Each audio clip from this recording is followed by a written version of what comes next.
Okay, so one thing that I would like to do next is I would like to kind of refactor this stuff a little bit.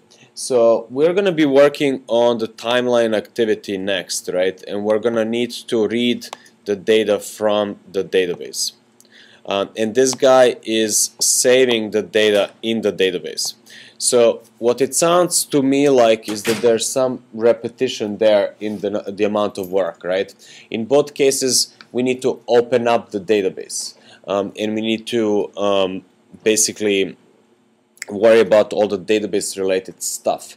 And we also talked about that yesterday briefly, how too much of the system right now knows about the database intricacies, right? So we may not like that because you kind of want to try to keep things loosely coupled. In other words, abstracted from one another, so that if we do not like SQLite database or something, you know, for whatever reason, we can at some point get rid of it and so forth. We don't have it yet. We're about to, right? We don't have a repetition yet. We're about to. But think about what is going to be the job of the timeline activity. This is the guy that actually shows us everything that we have. So this is going to be the guy that, if you remember on my sample app that I have, let me see if I have it running still. Guess what? It's not running. So let me go to my sample. So this is the timeline activity that we're about to start working on. So guess what? This guy is reading data from the database, right? So it's doing this, reading it. So it needs to also get a DB helper, open it up, say blah blah blah, right? So there's a lot of work there. So what I would like to do is I would like to refactor it now, and it's a good way to sort of pick up, you know, pick up where we left off yesterday, just to kind of like refresh all that and so forth. So what I'm proposing is to create a class that's going to be responsible for everything data, right? And we're going to hang that class off of the application. So it's going to be readily available to the rest of our system. Make sense? So I'm going to call this class StatusData, just because that's what we're saving. StatusData, you know, corresponds to status database, right? So, and we're going to hang it off of the application eventually. So we're going to do two things. We're going to start by, so I'm going to close all this for now. So we're going to create a new class. So right click. So basically, right click on your package, right? Before I just do that, I want to make sure that I actually did create a new copy of Yamba for you guys yesterday. 1, 2, and yesterday was 3, right? Compress. So I wanna have it incremental so that you guys know that which zip file corresponds to what. Okay. So right click, new, and a Java class, and I'm gonna call it status data. Since it's Java, it's gonna be capital S, capital D, right? Bam. There it is.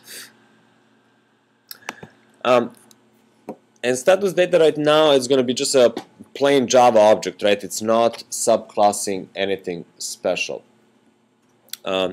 It's going to know about the context, so it's going to need a context. So I'm going to define my standard variable, so private static final string tag, right? Remember how we always do that? Status data dot class dot get simple name, and I'm going to define context. So context, so just that we have it, and I'm going to create a constructor public status data.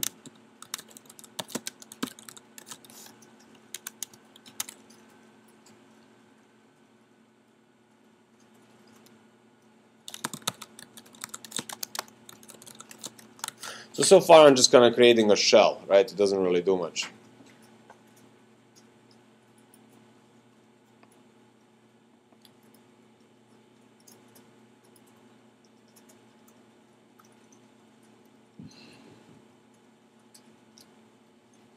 My goal is that this status data is going to have all our data related functionality, right?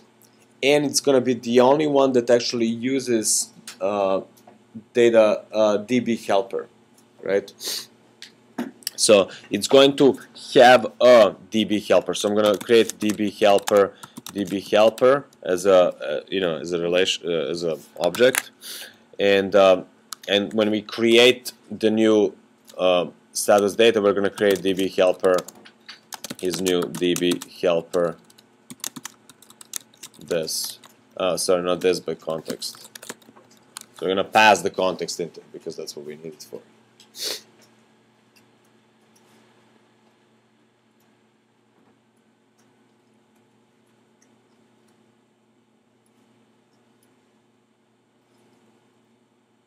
So far, so good. So just to kind of think about this, so if DB helper is only going to be used by status data, does it make sense to keep DB helper as a separate class? Yeah, this is the kind of situation where you may want to move DB helper into make it an inner class. So what I'm going to do is I'm going to cut or copy the entire DB helper. So basically all this stuff that we did, right? And I'm going to put it inside of this class status data. Organize imports. Let's see what the error is. So I have an error right here. I'm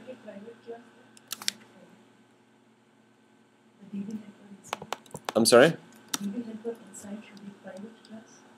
Yes, yeah, that's a good point. It should be a private class, right?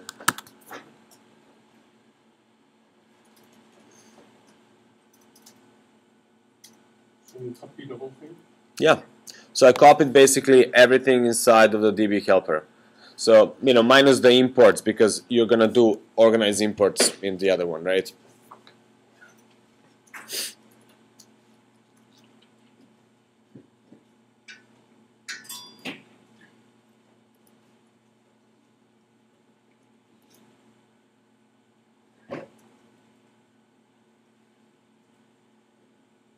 Make sense?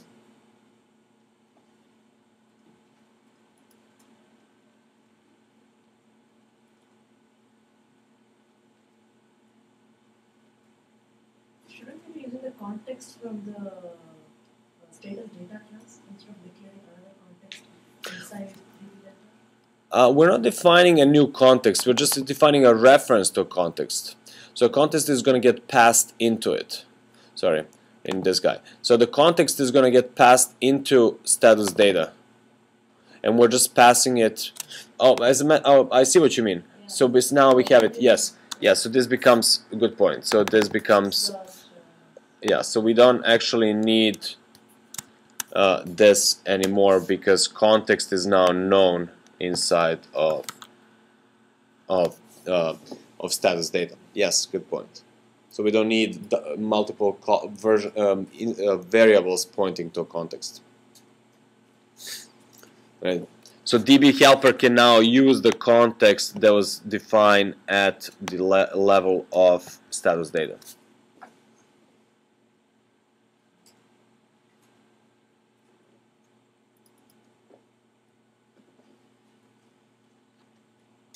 But it's reverse of refactoring, right? In this case, we are bringing in, we could have added some functionality in DB helper, like maybe get data or something like that. Yeah, so yeah, we're gonna add that functionality to deal with data to status data, right? But DB helper is gonna be helping status data to complete that functionality. So as opposed to making, see, DB helper is really responsible for opening and closing the database.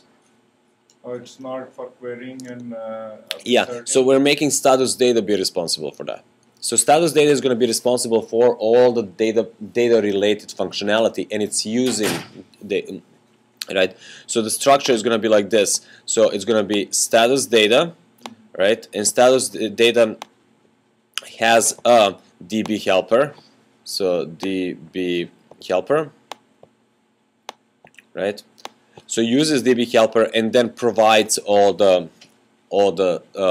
functionality, and then it's gonna be Yamba application that has status data.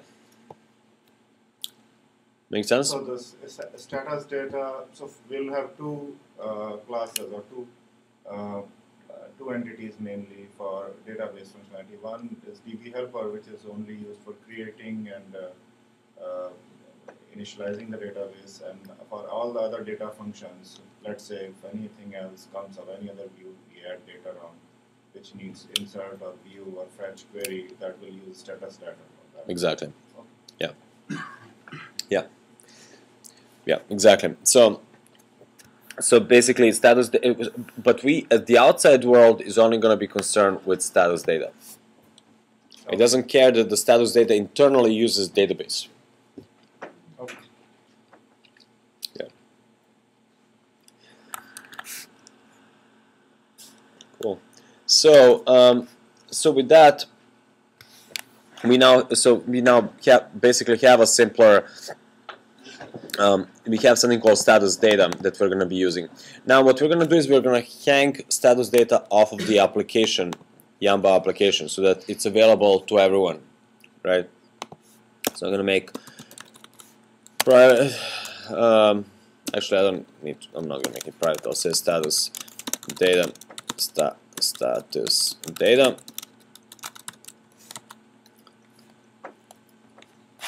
And then in on create, we're going to create status data.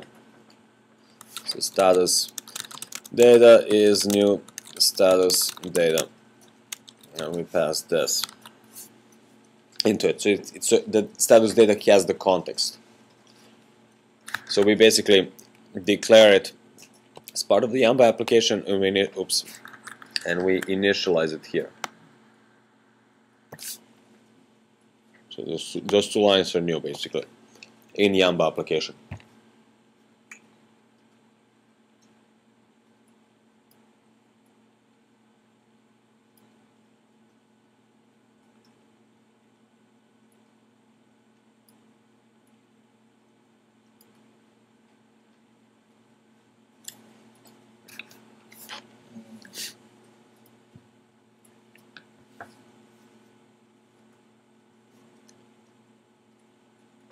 So far, so good?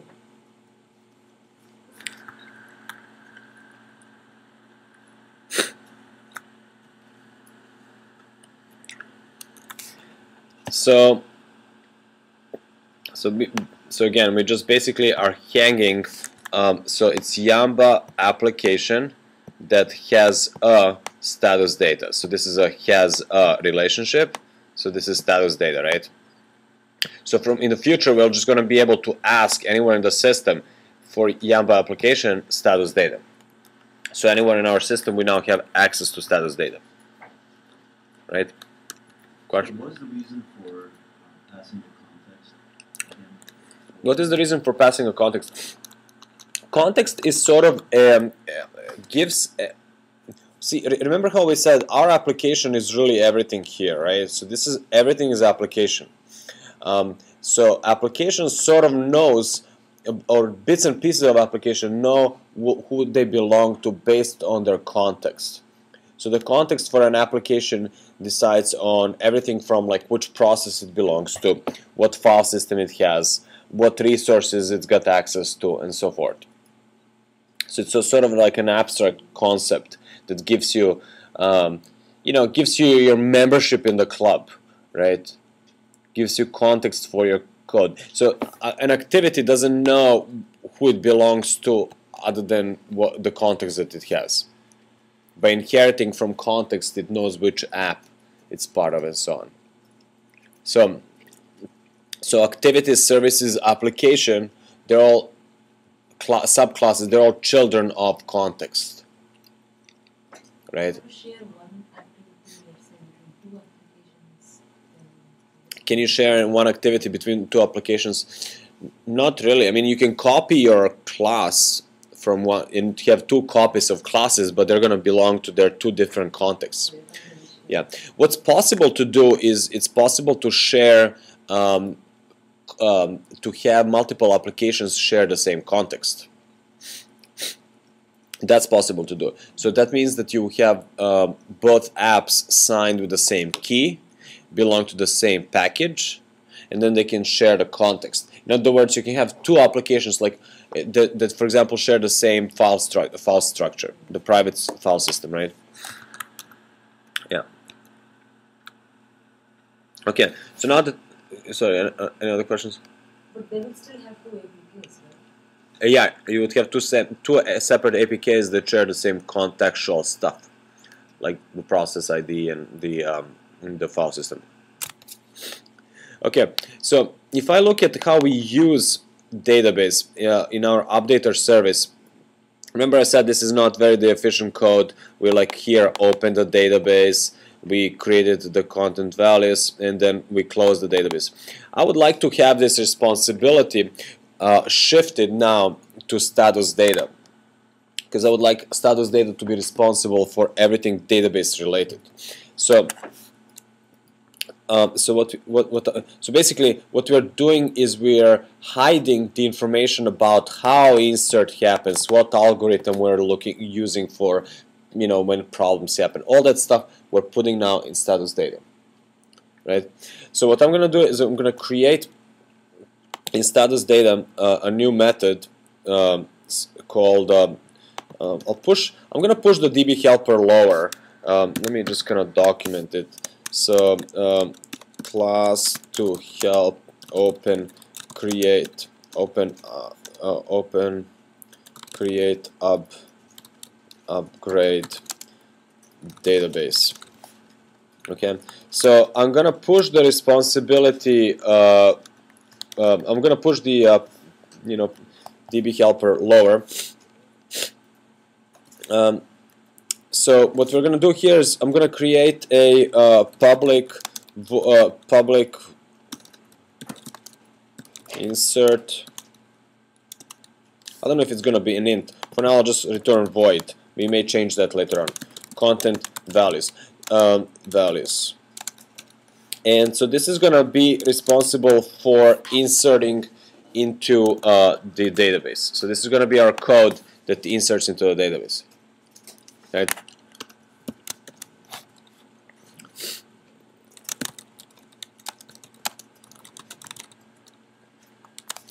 Now the question is,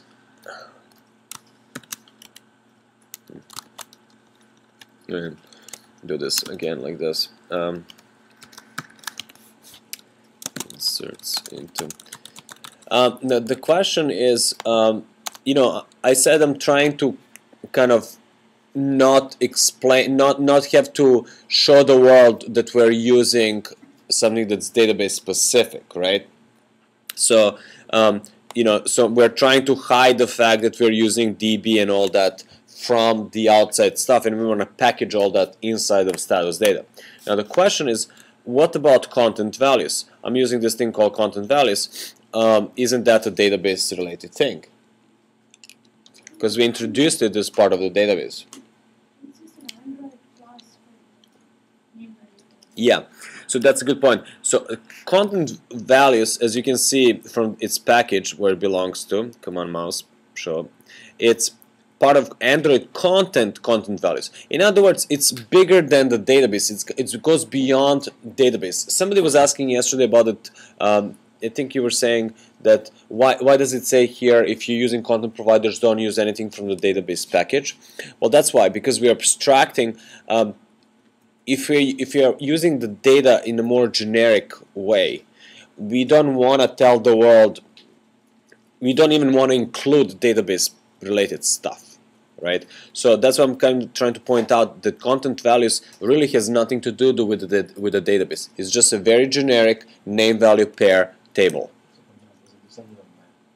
It's a map, essentially it's a map, and it goes beyond how it's implemented. It could be used for database purposes, but it could be used for other purposes as well. So that functionality now that we had here, sorry? So this open database stuff, I'm gonna cut, I'm gonna copy it for now, and later on I'm gonna go back here and yank bunch of stuff out, right? But that functionality that we have here, I'm gonna basically copy in here. So we open the database, right? We insert into the database. So I'm gonna copy it for now, so we have duplicates, right? And then I'm gonna close the database. Except that I don't need to be opening and closing DB helper, because DB helper is something that we already created globally, right? For status data. So DB helper in itself is not holding any resource. Its job is just to create a database if one doesn't exist, right? It's what is holding a resource is get writable database. That's why we wanna undo whatever we do here, right? So we are basically opening, closing database right within this block, right? We get writable database and we close writable database right here. So, can you just explain the difference between what getting an instance of DB helper means as opposed to getting an instance of get writable database and DB helper? So what it means to get instance of? So you're getting an instance of DB helper. That means you have something that extends that SQL-like open helper. Right. So that's probably already giving you a connection to your database, or no? So DB helper is, I guess I should really rename it at some point to DB open helper. So its job is to open up a database. But let me rephrase that. It opens up a database, not the actual database connection. Yeah. So let's say it like this. It opens up the connection to the database server, but quote unquote server, because it's not a server, right? So it provides connectivity to that mechanism, but it's the actual get writable database that actually gives you a connection, and it gives you in this case means that you are the only one who can write to it at the time. So it actually locks the resource. Yeah. So in other words, DB helper can live for a much longer lifetime. Like opening up a DB helper, you can do it when the phone boots and never close it until the phone shuts down, and that's fine. It's not holding any valuable resource other than a little bit of memory. DB get writable database actually opens up a database for a while, right? DB helper is just a DB creator, basically. Yes, exactly. Yeah. So DB what help. are the other methods in SQL-like open helper that you implement other than on create? Well, so you can put Or on upgrade. Those are only two. yeah. So if I put my mouse here and I go source override implement methods, Eclipse should be smart enough to show us what options we have. So close, get readable, get writable, and open. So you can do something on open, and something on close if you wanted to. And get readable, get writable database, you can override them, but we don't override it. We actually use it. So we use it here. Yeah. When you get writable database, When you get writable database, you what? you open the database. Yes. Yes, exactly. You open it for writing, and you get exclusive lock to it. So is everyone now okay with our new insert method?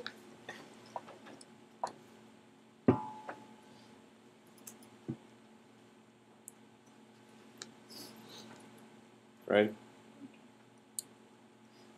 So are you creating a DB connection? Is that equivalent to like a DB connection now with SQL-like database?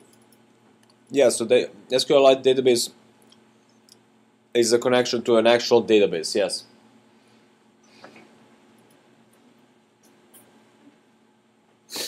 So now, Once again, why you remove that DB helper right above the get writable database? why do I have it here? Right above the writable database, that's a DB helper, right? So you remove that because of DB helper, Java, they already define the DB helper. Yeah, so we now have a bunch of duplicates. So now we're gonna go into like trimming mode, right? We're gonna cut out a bunch of stuff. So Good point. So I'm going to go now to the service, and all this stuff that we had to open up the database, okay, gone. All the stuff that we had to close the database, likewise gone. And now to save something into a database, okay, gone. So how we're gonna save this stuff? Well, we need access to our Yamba application, which is, this is how we get our Yamba application, right? And then status data and then insert. But so now, you know, since I have this Yamba application all over the place, what I'm gonna do is I'm gonna actually define it. I'm gonna define it like. What do we want to define it? We can define it in a constructor. I can say Yamba application, Yamba, just to make it shorter, okay? Sorry, and like that, okay? And then I'm just gonna say Yamba is that, right? Just I'm shortening it a little bit, right? And then I'm gonna replace this with Yamba to make it shorter as well. So Yamba get weather, right? Gets the latest weather, and then we do Twitter update. Okay. So similarly, and now I could actually make this even shorter. So I'm gonna replace that like that. So I don't even need the object weather, right? So Yamba get weather and get friends timeline, right? So what was the updater class again? Updater class was the thread. Updater class is our separate thread, which we create when services started and stopped, right? Oh, okay. Yeah. And now, when I insert, so it's not correct to say insert into database because we don't know it's database. We just say insert data, right? And I'm simply gonna say Yamba dot status data dot insert values, right? So this is why I simplified stuff. So that's what I mean by refactoring it. I now outsource the job of dealing with saving data to some other object which is hanging off of a Yamba application, which is readily available to us, right, throughout the system. And so I say insert in there. Yeah, so I just defined it here just to save myself typing, but it's this well-known stuff, right? Get application, we cast it to Yamba application, right? Yeah.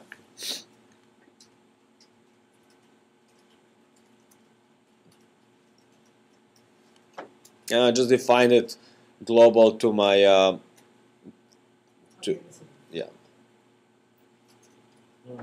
We could have made it global to the entire updater service, not just the updater class. But yeah,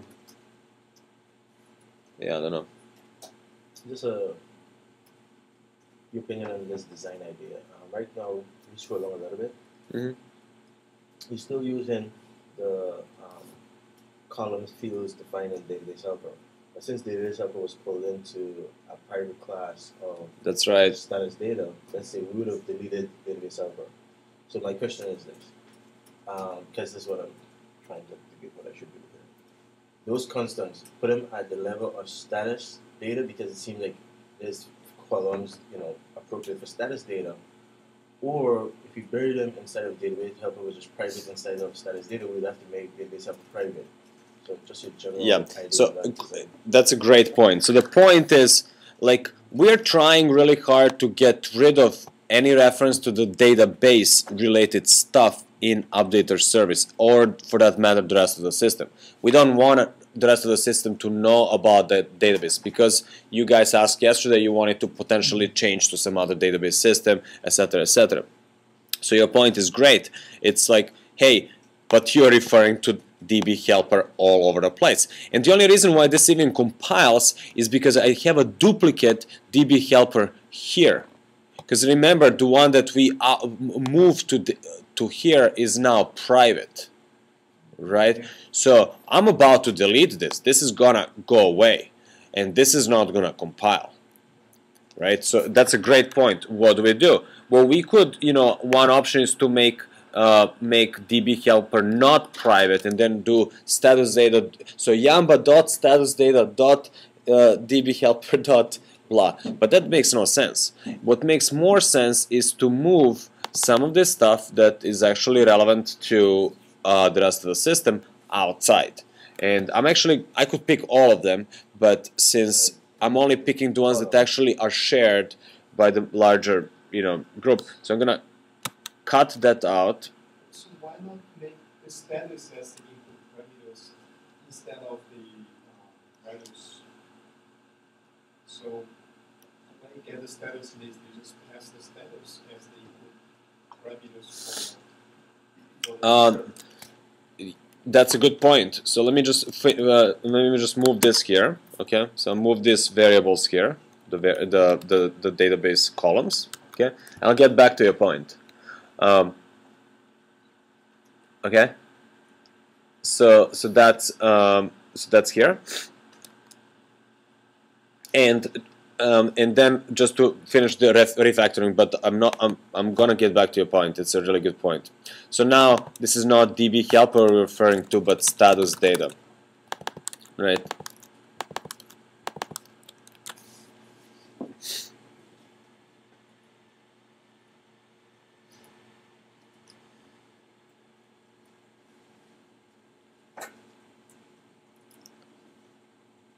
Right.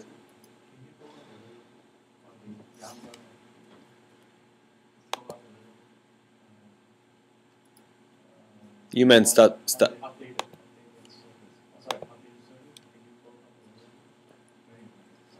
Yeah, just define that. This is just to save me from typing. You can just basically refer to this because that's how we get the reference to the application. But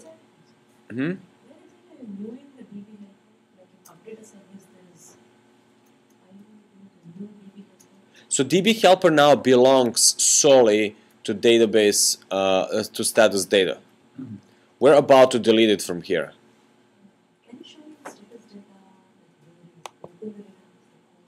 Yeah, so I define DB helper here, right, in the constructor, and I create an instance of it right when status data is created.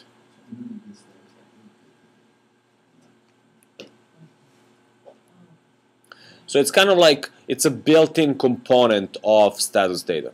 That's what DB helper is, and it's defined lower here as a private class, right? As a matter of fact, let's go now and delete DB helper, and let's see what all the other problems that generates, right? So I'm gonna go ahead and delete the DB helper class from the file system altogether. Because right now we have two. We have the one that we moved as an inner class privately, and then we have the other ones. And so now it's a mixed bag of what's referring to what. So I'm going to get rid of this. And Eclipse automatically recompiles everything. And I guess everything just compiles. So it's good.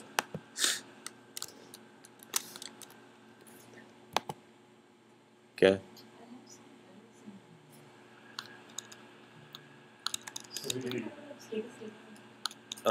Status data, yeah. So status data now, that's where the DB helper is.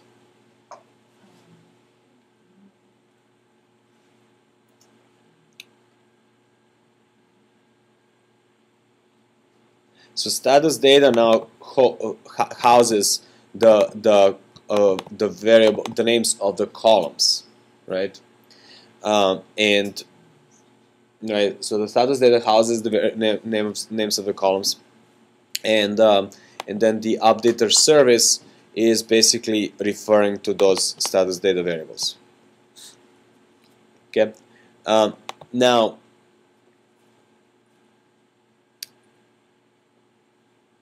is everyone good with that so far? Which one? So status data.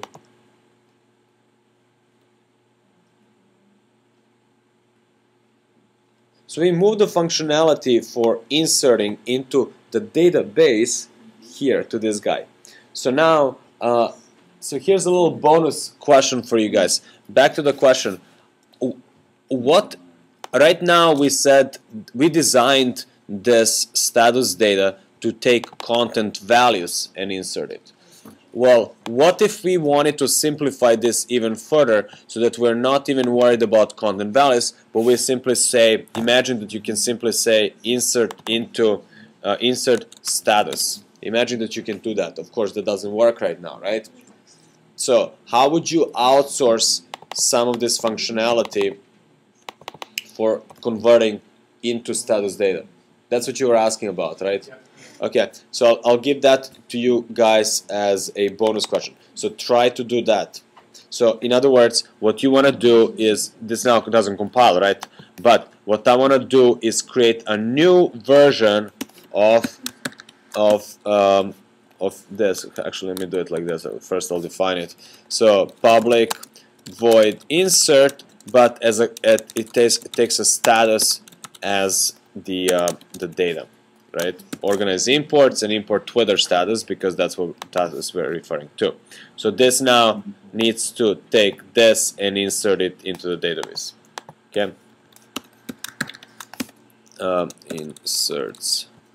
Inserts into database, and the only difference is that status data as provided by online service.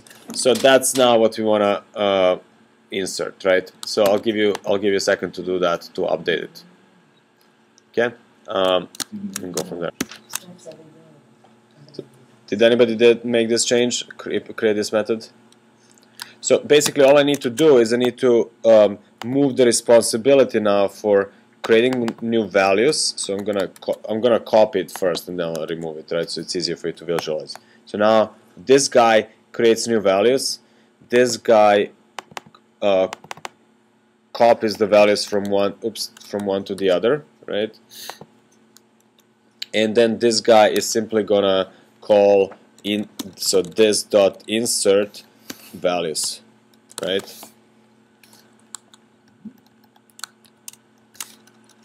So so you need to send the whole list, right? Or you're not sending. Okay. Well, no. The job of this guy is to insert one status at a time. So it's basically, see, as opposed to, we have two versions now of insert. We have the one that takes content values and inserts them into a database. We have another version which takes status, converts the status to content values, then calls the other guy, right? So leverages the other guy. So now you have just two different, function insert, right? So you have a richer API in a way, right? And so now I can simplify even further my service to yank this stuff out, and I simply say insert the data, yamba status data insert status. And all of this is actually irrelevant. So see how much simpler my service now is, right? And so it doesn't even know about database, doesn't even know about content values. I mean, that wasn't a big deal. So that was just really an extra. But basically, we get status from Twitter, we loop through it, and for each one we insert it into a database. That's it. So by default, how many entries in the database? Maximum entries, data entries. How many maximum entries you can have in a database? It really depends. I mean, there's no real limit. Like, how big can your database grow? So the database can become bigger and bigger. Yeah, I mean, there's a limit on the entire SD card. I mean, not SD card, but the data partition. But I don't know exactly what that is, and I don't think we're not gonna. At this rate, we're only growing up to 20 per 24 hours, right? Yeah. So we're not gonna really grow, 20 records per 24 hours. Let's say you can have 10 million records, right? Or 100 calculator, right? So let's say that's 10,000, 10 million divided by 20. So this many days. So we have about you know 1,300 years before we have a problem. So I wouldn't worry about that. What did you deem a problem? What is the size you thought was a problem? I picked 10 million records as a. I mean. But is there like a place where you can define what the maximum records you want to keep is? Yeah, Like you're purging, your DB purging, you have to take care of all that stuff here, or is that the system? Something the system takes care of? Yeah, there's a system that takes care of. And you know what you could also do? I mean, what you could also do is you could purge the data as part of the upgrade of the database, the release. So every, you know, assuming that users use your app, they're going to want to upgrade your app, right? So whenever you release an upgrade of the app, you can have change the schema to activate on upgrade and simply non-upgrade purge the oldest million records or something like that, or the opposite, keep the youngest million records or something, and that should be plenty. But we can also, if you want, we can easily add a purge button, right? Let's do that as as a little bonus. Actually, that's a great idea. So just to demonstrate now that our what we just did is very useful. Okay, so you guys, so just to kind of illustrate, you know, it sounds like we did a lot of this back of flipping between different files, and you know, and refactoring tends to be confusing to people observing. It's usually obvious to me because I'm doing it and got it conceptually, but the fact that I'm flipping between, I'm like, hey, we're creating this new file, and then we're hanging it off of this, and now this file is using this file via this file. That can get confusing. I totally get that. That's why I try to avoid flipping too many screens and having too many things open at the same time. But to demonstrate, so is everyone good with this so far? Are you compiling? Yeah, compiles, works. No, I'll pick it up. Okay, so we are doing something that's sort of the same thing. So it's so let's think about this. What if I want to provide a way to delete all the data? Okay, so how would you do that? Somebody tell me. Inside StatusData, you would have Another method called delete. Yeah. So all the data related stuff goes inside here. So you're saying have another record called public void delete. Right, simple enough, right? And deletes all the data. So you're saying in this method we're gonna delete all the data. So how do we delete all the data? Yeah, so so it's gonna be, we're gonna need to open the database. I know that, and we're gonna open it for writing, right? We're gonna open the database. And I know I'm going to also need to close the database. I'm going to copy, paste, open, close. Okay? So for all these, you're going to basically do open, close the database, right? Sorry, question? Yeah, because we have a function called insert, right? And there you open and close it. So why don't we just take that out and just call it an initiator of the database, right? Because once you have it open, it's open until you close it, right? You can do the opening once, closing once, and in between you can. Yeah, but I don't want to yes. I want to make it atomic, meaning I want to open, do the job, close it, and not keep the resource open. Don't keep it open. Yeah. So that would be more. Yeah, that would be more proper. Because I guess in some sense, when you have a database open and closed all the time, you could take more. Yeah, so that comes down to a question: how many people are using this and what's using this? And status data could be used by the service as well as by activity at the same time. So if the service has it open for forever for writing, so it has a lock on it, and now we're trying to delete data from, we're going to have a conflict, right? So that's why I want to do it like this. So now I can delete the data, and so that's going to be db dot, and then I don't know, let's look, what do we have? Oh, look, there's something called delete table. Okay, that's easy, we got table. So it's going to be, the table is going to be dbhelper.dbhelper.table, right? And then the where clause and where arguments, So this is the part of, if you have a where, like if you want to say delete from blah where you know ID is greater than equal 47, right? But since we are deleting all the data. In other words, unconditionally. In other words, no condition, null null. Okay, so there it is. So was it hard to implement a delete? I mean, it's a copy paste from insert, and we just changed instead of insert, we said delete, right? Like I would expect you guys to be able to extrapolate this kind of information by now, right? Update and query can't be much hard. Well, query has something special, but update, I would expect you to be able to figure it out how to use it. So we're going to open up the database for writing db.update something something, and then db.close, right? So do we want to do a button to delete it? Right. So that's your job next. So now when I click on a menu, I would like to have a button here that says Purge. Okay. So so you tell me. Menu.xml. So to add a menu, we're gonna go to values. So not values, menu. Right. And we are going to add yet another item. And it's going to be just like any other item we added. So ID matters. So ID is going to purge. Okay. Then title. I'm going to create quickly a new title. So new string. Title purge. I'll say purge.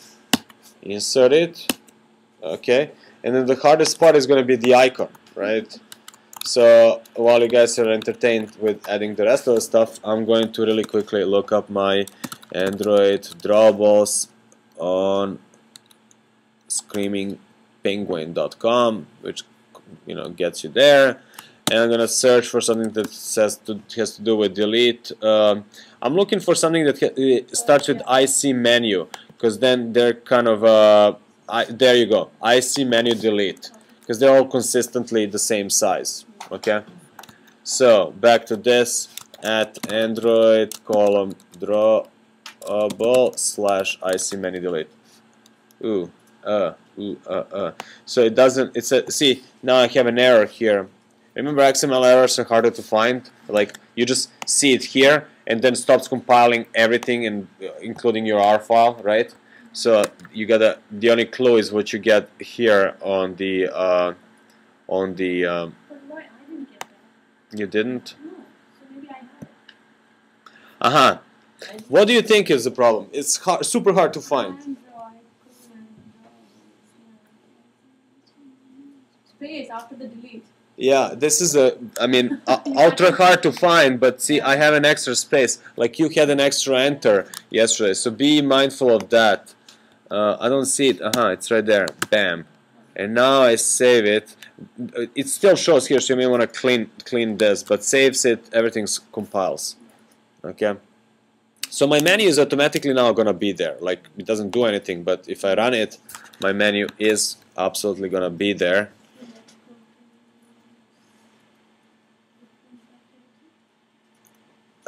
So if I click on menu, there's delete, purge. It doesn't do anything, right?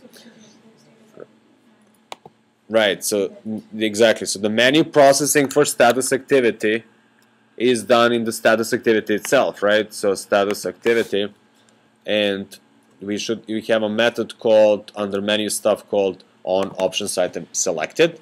So whenever menu gets clicked, this gets called and passes the actual item. So we just have to add another case statement. So case r.id.item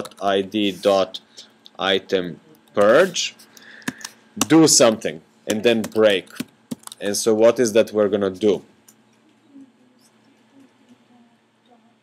Call the delete just create that. Right. So do we have a reference to our Yamba application here? Okay, so I may as well create that to save me time from like typing the whole thing. So I'm just gonna create here Yamba application, Yamba, right? And then on create, I'm just gonna create it. So I'll say Yamba is, and then I have to cast it. Yamba application, and then get application. Actually, I need double quotes, double parentheses there. So just so it just makes it easier for me. So I'm not typing this whole long thing here, right? That's all. Because it's something that's readily available to us. So just kind of shortcut to make it easier for us to do that.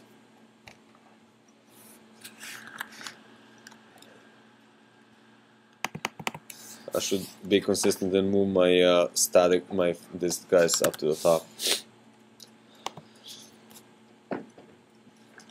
So now that I have Yamba, then processing the button, it becomes really easy. It's basically Yamba dot status data dot delete, gone, right? Now I could do something to tell the user that it was deleted, right? So I could actually do something like toast.make text, right? This, I need to come up with some text. This is going to be toast.length_long.show, right? And then text, to be proper, I should really now open up my values, strings, add another message, right here where all my messages are. So I'll do it manually. String name equals, and I'll say MSG all data purged. So all data has been purged. Something like that, right? And then back to my status data, and as oops, not status data, but status activity, and then text becomes r.string dot message all data purged. Reformat. And just to test, I'll give you guys then a chance to do it yourself, but just want to test it. So I'm gonna go into my database first. So SQLite 3 so select star from statuses. Bam, there's data, right? So now if I go here, menu, there's a menu item, click on purge. All data has been purged. And then I do select star from statuses. Gone. Woohoo! Was that hard? You just increase the value of your application from like 19 cents to like 23 cents, right? And it took you only a couple of minutes, right? Because we now have the framework to make it like a little easier, right? So again, just to kind of really quickly, so what we did is we simply added a new delete function to our status data, which is readily available to the rest of the system, which simply just calls database.delete, and then we added a new menu, just like we added 3 menus yesterday, the day before, right? And we then just handled that by calling Yamba status data delete. That's it. Okay, so I'll help you out now.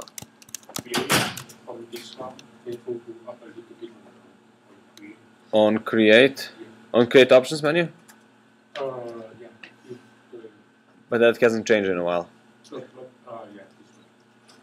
Okay, but in the meantime, what I also want to test, I haven't tested if mine works. So I'm going to say run service. I'm going to look at the logcat really quick. Okay, that seems to work. I can do now select star from statuses again, and it did work. And so that seems to have worked. Okay, so mine works. But so this was basically stuff from yesterday, right? That was updating the service. That was inflating the menu.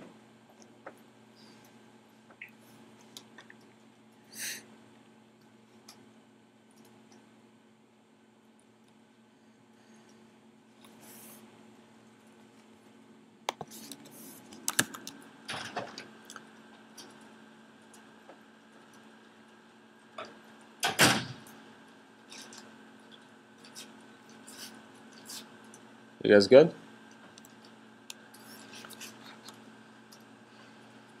Just to again review. So what we did is we got rid of our DB helper. We moved it into a new class called StatusData. So StatusData now has all the DB helper stuff, right? There it is. Now it's private to StatusData. So StatusData now creates DB helper when it starts up, right? And so it's readily available. And now StatusData provides nicely packaged methods. Insert for content values, insert for status, delete, right? So it's really nice, easy now to use StatusData. And these were basically doing the same work that we did before. So if I want to insert content values, I would need to open up the database for writing, do the DB insert, and then do close, right? So it's atomic. So this happens all in one thing, right?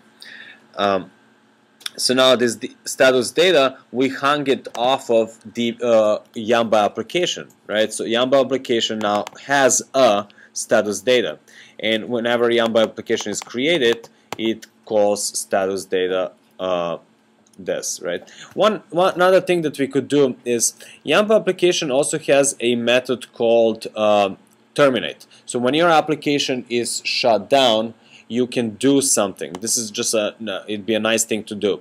So what I would do is source override implement methods, and I would say on terminate, and I would provide an on terminate method to do something when we're done, right? Done with the application. So actually the system shuts down the app, removes the process and all that. That is when we go from... Yeah, not when you leave a activity. Not when activity gets stopped. So your application has its own life cycle, right? So for example, in status activity, we do this to create it.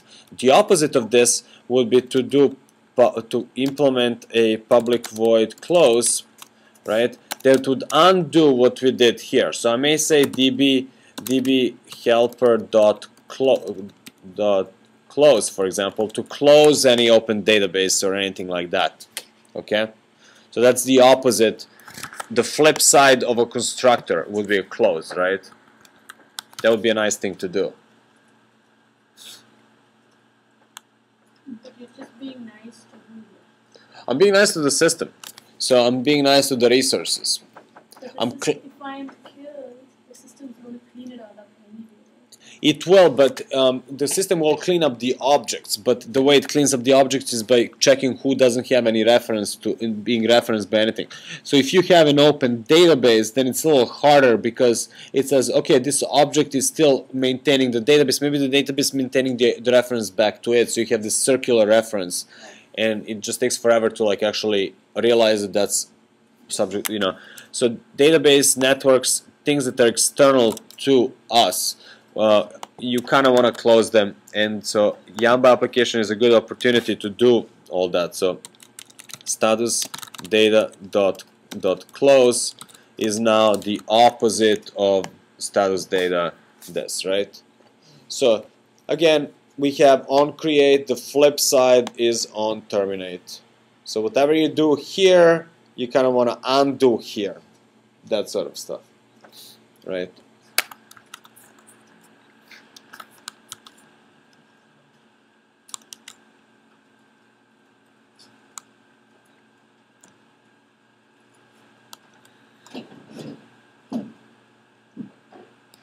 So go back to the update service.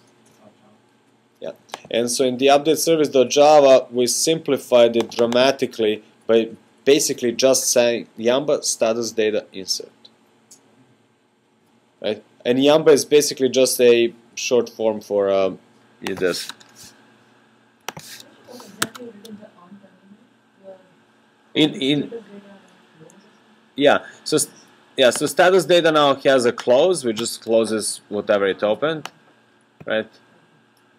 And then see here it's kind of like you have a constructor and the opposite is a close, as a quote-unquote destructor, right?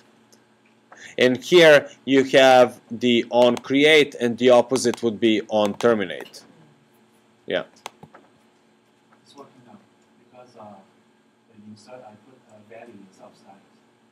Right, so that's why it was failing, yeah. Yeah. The debug message is pretty good. This is a Cool. Yeah.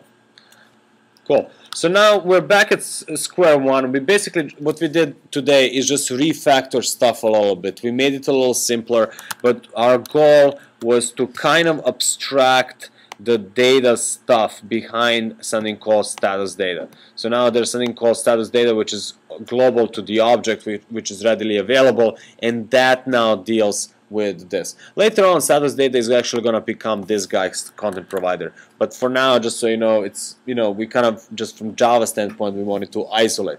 So the rest of the system doesn't know anything about databases, which is a good design, right? Cool. Okay, so let's take a break now, and then we are gonna worry about timeline activity next.